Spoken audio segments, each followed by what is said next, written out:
우리 옆에 분과 함께 이렇게 인사하겠습니다. 감사하고 축복합니다. 영적인 눈을 뜹시다. 예, 감사합니다. 오늘 봉독한 말씀을 가지고 영안이 열린 스데반 집사, 그런 제목으로 함께 은혜를 나누겠습니다. 사람에게는 세 가지 눈이 있습니다. 하나는 육안, 두 번째는 지안, 세 번째는 영안입니다.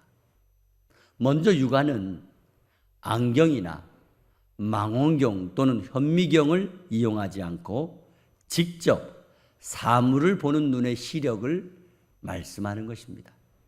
한마디로 세상을 보이는 그대로 인식하고 보는 눈을 말합니다. 지안은 지혜로운 눈을 말합니다. 한마디로 멀리 내다보는 눈을 말씀하는 것입니다. 앞으로 어떻게 할 것인지, 미래에 어떻게 할 것인지 이렇게 생각해서 보는 눈이 바로 지안입니다. 마지막 영안은 영묘한 눈을 말씀하는 것입니다. 영적인 것을 보고 신비한 것을 보고 분별하는 눈을 말씀하는 것입니다. 한마디로 신기한 영적 상황을 보는, 그래서 성경 말씀에서는 성령께서 영적인 눈을 열어보게 하셔야 영안이 열리게 된다는 것을 말씀해 주고 있습니다. 영안이 열린다고 하는 것은 신비로운 일입니다. 특별히 예수 믿는 저와 여러분의 영안이 열리는 은혜가 있기를 간절히 바랍니다. 우리는 사도행전 7장 말씀에서 스데반 집사님의 설교가 하나님의 구원 계획을 설명하고 있고, 하나님께서 아브라함을 부르신 것과 또 요셉을 통해서 야곱의 가족이 애굽에 내려가게 된 것, 그리고 이어서 하나님께서 모세를 부르시고 그 모세를 통하여 이스라엘 백성들을 애굽에서 구원한 사건을 전해 들었습니다. 하나님께서 모세를 부르시기 전에 스스로 이스라엘 백성들을 구하려고 했지만은 실패하고 결국 살인자로서 미디안 광야로 도피해 살아가고 있던 그 모세를 호렙산에서 부르시고 그 이후에 이스라엘 민족의 구원자로 애굽에 보내셨다고 말씀을 전했습니다. 하나님의 권능으로 애굽에서 10가지 재앙을 내린 이후에 모세는 이스라엘 백성들을 애굽에서 인도하여 홍해를 건너 광야를 통과하고 시내 산으로 올라갔습니다. 그리고 하나님께서는 광야에서 모세에게 성막을 지어 만들도록 하신 것을 전해 주었습니다.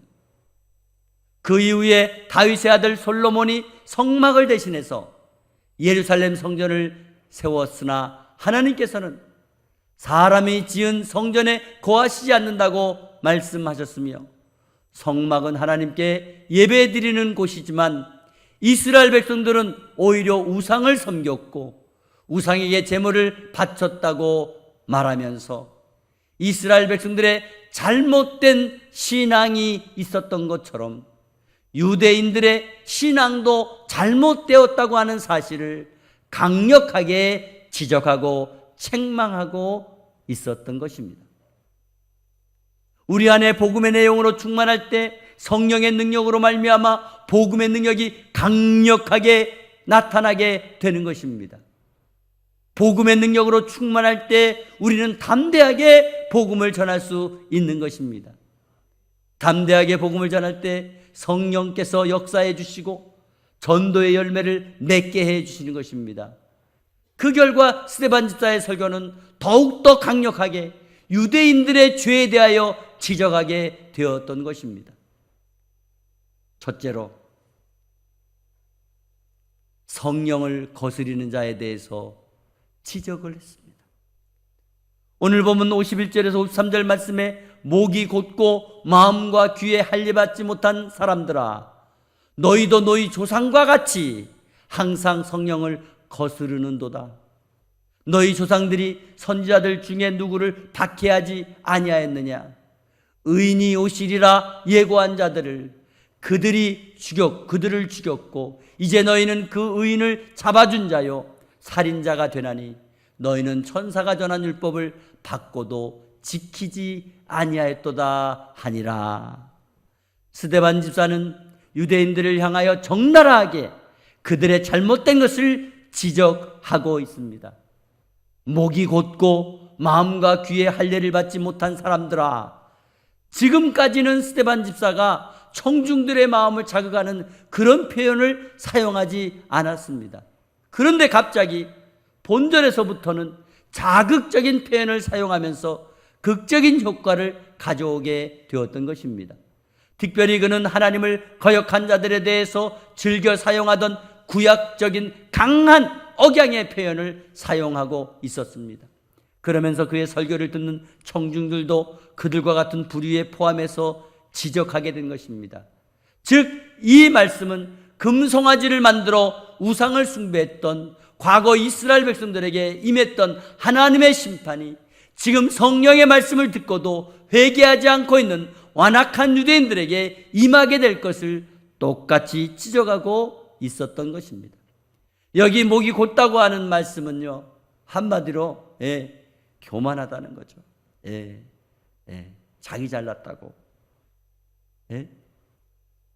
이 말씀은 하나님의 말씀을 듣고도 회개할 생각을 하지 않는 이스라엘 백성들이 완악한 태도를 말하는 것이며, 또 마음과 귀에 할례를 받지 못했다고 하는 것은 하나님의 말씀을 듣지 않으려고 하는 교만한 태도를 지적하고 있는 것입니다. 당시의 유대인들도 예수님의 말씀을 듣고도 회개하지 않았고요, 어떤 때는 예수님의 말씀에 반박하고 반발하는 그런 태도를 보여주었습니다. 지금 스데반 집사를 고발한 유대인들도 이와 똑같은 행동을 하고 있다는 것을 지적하고 있는 것입니다. 52절 말씀에도 유대인의 조상들이 선지자들을 박해하고 의인이 오시리라 예고한 자들을 죽였다고 지적하고 있습니다. 여기서 말씀하는 의인은 예수님을 말하는 겁니다. 바로 예수님은 무죄한 자잖아요. 예수님은 죄가 없는 분이잖아요. 그런 의미에서 예수님께서 십자가에 지신 사실과 연관해가지고 지적을 하고 있는 것입니다. 즉 메시아이신 예수님을 지칭한 것이며, 여기 오시리라는 표현이 정확하게 메시아와 관련되어 있다는 것을 밝히고 있는 것입니다. 스데반 집사는 이제 유대인들이 그 의인을 잡아준 자요 또 그 의인을 잡아 죽인 살인자가 되었다고 그들을 적나라하게 고발하고 있는 것입니다. 이스라엘 역사에 하나님의 선자들이 이스라엘 사람들에 의해서 핍박을 받았고 죽임을 당한 기록은 수없이 많습니다. 그리고 그렇게 선자들이 핍박을 당하고 고난받은 주제는 유대 문학의 여러 곳에도 기록이 되어 있습니다. 유대 사회에서 높은 학식을 갖추고 있는 공회원들은 구약 성경과 유대 문학에 반복되는 이러한 내용들을 수없이 접해서 잘 알고 있는 것입니다. 그들은 자신의 부끄러운 과거 역사에 대해서 아무런 교훈도 얻지 못하고 심지어 메시아까지 십자가에 못 박아 죽였다고 하는 이 만행에 대해서 그들은 아무 가책이 없는 것이었습니다.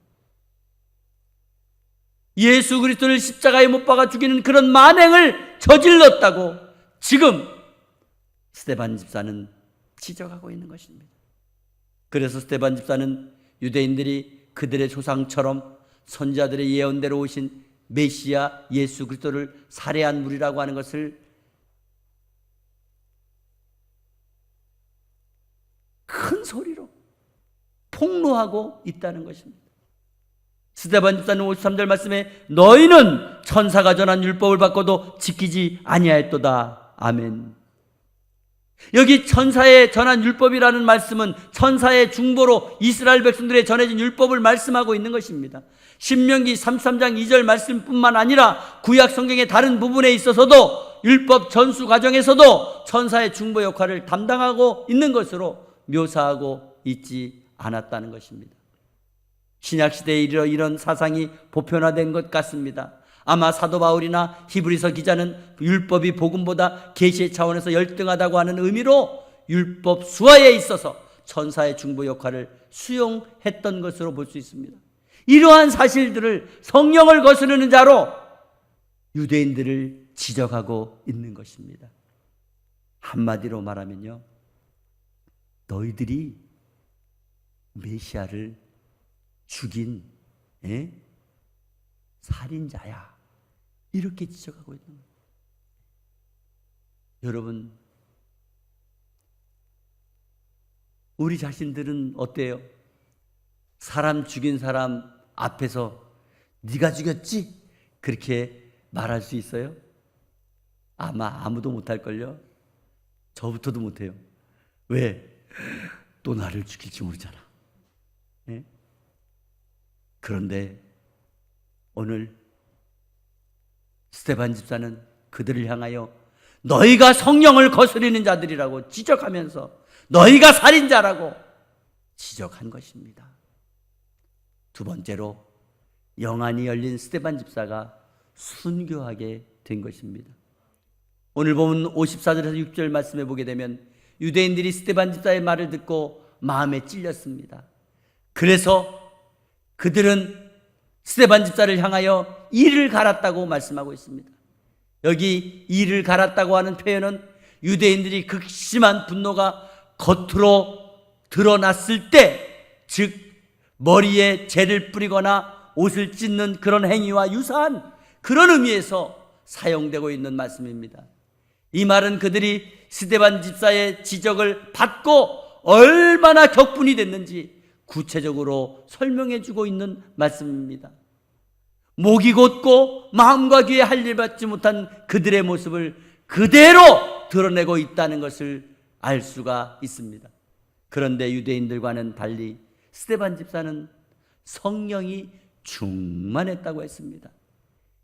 이미 여러 차례 언급한 성령 충만이라고 하는 표현은 분노한 청중들과는 완전히 대조적인 스데반 집사의 천사와 같은 모습에 대해서 더 강력하게 어필되고 있는 것입니다. 즉 스데반 집사의 복음적 설교에도 불구하고 완악함을 버리지 않고 더 격분해 있는 청중들과는 반대로 성령으로 충만한 스데반 집사의 모습을 사도행전의 저자인 누가는 간략하게 이렇게 설명했습니다. 55절 말씀에 스데반이 성령이 충만하여 하늘을 우러러 주목하여 하나님의 영광과 및 예수께서 하나님 우편에 서신 것을 보고 아멘. 오늘 스데반 집사님은요, 영안이 열린 것입니다. 그래서 주변 사람들은 전혀 보지 못하는 것을 스데반 집사님은 보고 있다는 것입니다. 하늘을 우러러 주목하여 하나님의 영광을 보았고 예수님께서 하나님 우편에 서신 것을 보았다는 것입니다.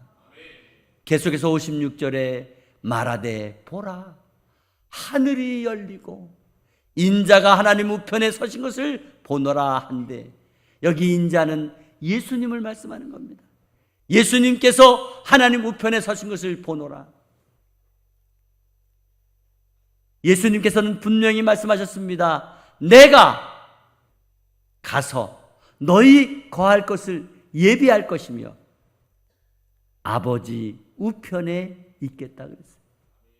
여기 스데반 집사는 예수님을 인자로 호칭하고 있는 것이 복음서 외에는 본 9절과 요한계시록 1장 13절 말씀과 14장 14절 말씀에만 기록이 된 말씀입니다. 스데반 집사는 다니엘서에 나오는 인자이시며 메시아로 오신 예수님께서 하나님의 보좌 우편에 앉아 계신 것을 보았다고 말씀하면서 자신이 전한 복음이 참된 것임을 증거하고 있는 것으로 보이는 것입니다. 그러나 그들은 오히려 큰 소리를 지르며 귀를 막고 일제히 돌을 들어서 스데반 집사에게 달려들었다고 했습니다. 산헤드린 공회에서의 스데반 집사님에 대한 살인 행위는 불법입니다. 이들은 당시 로마법에 따른 법적 절차를 거치지 않았고 감정적으로 살인을 저지르고 있는 것입니다. 여기서 그들이 큰 소리를 지르고 있는 것은 스데반 집사님의 설교를 더 이상 듣지 않겠다고 하는 의미와 함께 그들의 감정이 얼마나 고조되어 있는가를 보여주고 있는 것입니다.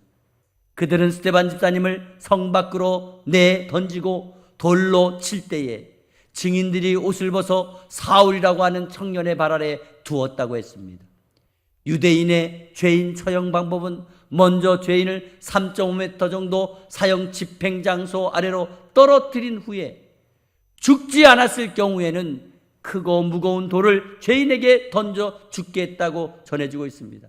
그리고 죄인에게 돌을 던질 때 증인들이 먼저 던진 후에 주변 사람들이 던졌다고 했습니다. 그런데 스데반 집사님의 청중들은 자신들이 모두 스데반 집사의 설교를 들었다는 의미에서 증인이라고 할 수 있지만 공식적인 재판 절차를 거치지 않았다는 것이 불법이라는 것입니다. 특히 그들은 로마법에 사형 집행할 권한이 제한되어 있다고 하는 것을 알고 있음에도 돌발적으로 행동을 저지른 것입니다. 이것은 예수님의 사형 집행 과정과 너무도 유사하고 그들의 종교적 편견과 독선을 적나라하게 보여주고 있는 것입니다. 사실 어떤 이유로 증인들이 사울 앞에 옷을 벗어놓게 했는지는 알 수가 없습니다. 하지만 사도행전의 저자 누가는 스데반 집사의 순교 현장에 사울이 주도적이었다고 하는 것을 보여주고자 한 것 같습니다. 여기에 대해서 사도행전 22장 20절 말씀을 보게 되면 사도 바울의 회고록이 입증하고 있습니다. 유대인들이 돌로 스데반을 치니 스데반은 주 예수여 내 영혼을 받으시옵소라고 부르짖었다고 말씀하고 있습니다.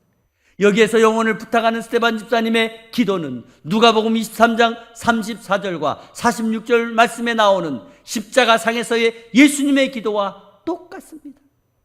그리고 스데반 집사는 자기의 마지막을 주님께 의뢰하고 있으며 자신의 영혼을 맡기고 있는 모습을 보여주고 있는 것입니다.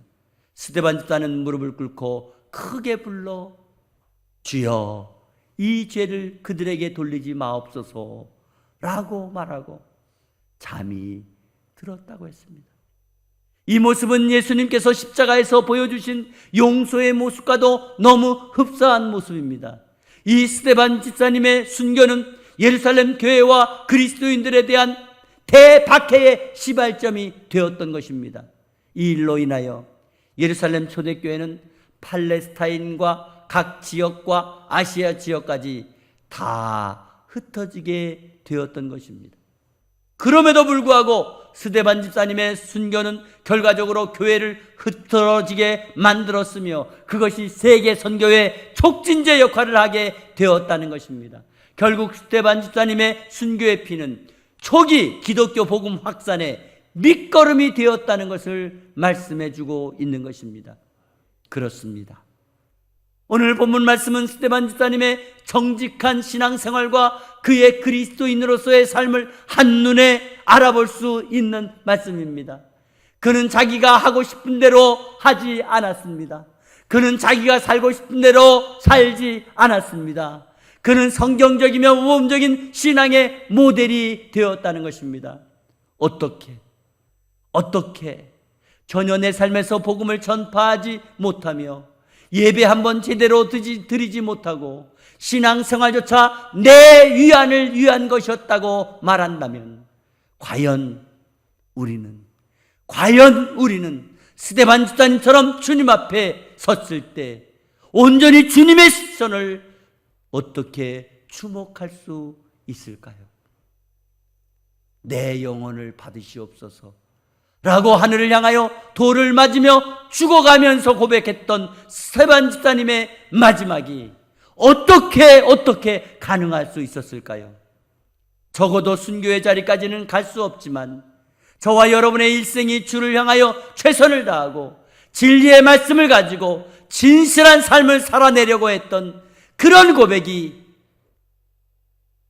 주님 앞에 드려질 수 있기를 간절히 소망합니다. 사랑하는 성도 여러분, 오늘 스데반 집사님이 장구하게 순교할 수 있었던 것은 바로 영안의 눈이 열렸기 때문입니다. 그래서 남이 보지 못한 것을 보았습니다. 남이 듣지 못한 것을 들었습니다. 남이 깨닫지 못한 것을 깨닫게 되는 영안의 눈이 열려서 나의 사는 생명이 영원히 사는 생명 앞에 온전히 묻어지게 된 것입니다. 그의 얼굴이 천사와 같았다고 하는 말씀은 그 배경이 바로 하늘 영광을 보게 되었고 주님을 보게 되었고 하나님을 보게 되었기에 돌무더기에 쌓여도 신음하는 소리 한 번 내지 않았고 오히려 찬송을 부르며 돌로 치는 자들을 용서해달라고 하며 천국에 들어갈 수 있었던 것입니다. 마치 영화 타이타닉에서 마지막 연주를 하면서 장엄하게 천국에 입성하고 있는 교향악단의 연주곡처럼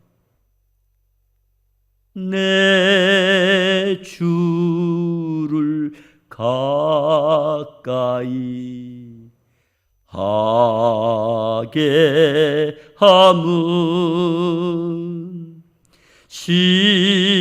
십자가 짐 같은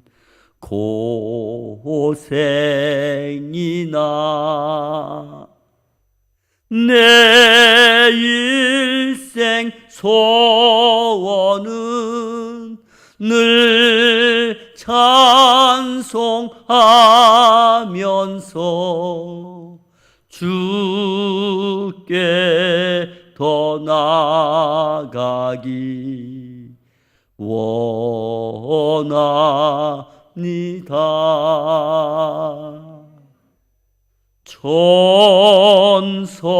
천성에 가는 길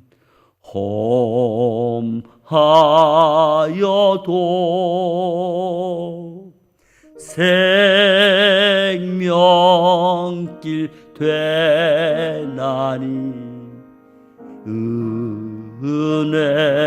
은혜로다. 천사 날 부르니 늘 찬송하면서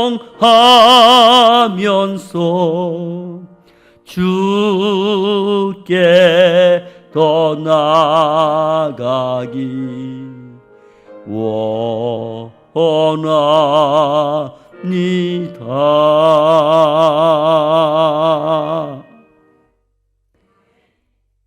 영안이 열리면 오직 천국이 보이는 것입니다. 영안이 열리면 주님이 보이는 것입니다. 영안이 열리면 영원한 것이 보이는 것입니다. 그러므로 담대하게 죽음을 맞이할 수 있고 행복하게 죽음을 맞이할 수 있는 것입니다. 오늘 저와 여러분의 영안이 열려서 남이 보지 못한 것을 보시기 바랍니다. 남이 듣지 못한 것을 들을 수 있기를 바랍니다. 남이 갖지 못한 것을 소유할 수 있기를 바랍니다. 그 놀라운 은혜로 이 세상을 이기며 담대하게 복음을 전하는 선한 능력자 스데반 집사처럼 되는 저와 여러분이 되기를 주 예수 그리스도의 이름으로 축원합니다. 살아계신 하나님 아버지 감사합니다.